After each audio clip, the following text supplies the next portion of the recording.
નમસ્કાર, આપ જોઈ રહ્યા છો નેશન પ્લસ ન્યૂઝ. હું છું આપની સાથે વિભિક્ષા પરમાર. પાટણ શહેરમાં મેઘરાજાએ ધમાકેદાર બેટિંગ કરી છે.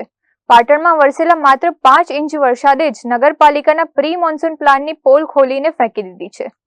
દર વર્ષની જેમ આ વર્ષે પણ પાલિકાના દાવાઓ માત્ર કાગળ પર જ સાબિત થયા છે. મેઘરાજાની ધમાકેદાર એન્ટ્રી સાથે પાટણ શહેરમાં પાણી થઈ ગયું છે. પાટણમાં વરસેલા 5 ઇંચ વરસાદે નગરપાલિકાની પ્રી મોન્સૂન કામગીરીના ધજાગરા ઉડાડી દીધા છે. સ્માર્ટ સિટીના દાવાઓ વચ્ચે પાટણના નીચાણવાળા વિસ્તારોમાં ગણતરીના કલાકોમાં જ જળબંબાકારની સ્થિતિ સર્જાઈ ગઈ છે. ભારે વરસાદના કારણે પાટણના પ્રથમ રેલવે ગરનાળામાં ઘૂંટણસમા પાણી ભરાઈ ગયા છે.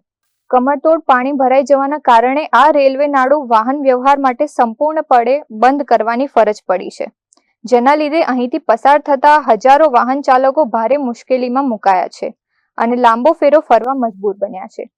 સૌથી આશ્ચર્યની અને શરમજનક વાત તો એ છે કે પાટણમાં વરસાદ બંધ થયાને 5 કલાક જેટલો સમય વીતી ગયો હોવા છતાં હજુ સુધી રસ્તાઓ પરથી વરસાદી પાણી ઉતર્યું નથી.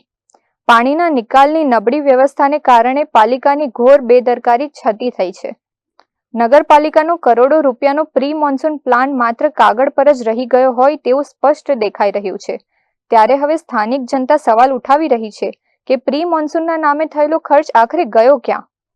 Bureau report, nation plus news, Patan. સમાચારોના સતત અપડેટ મેળવવા માટે અમારી નેશન પ્લસ ન્યૂઝની યુટ્યુબ ચેનલને સબસ્ક્રાઇબ કરો, બેલ આઇકન દબાવો અને જોડાયેલા રહો ફેસબુક, ઇન્સ્ટાગ્રામ અને ટ્વિટર પર.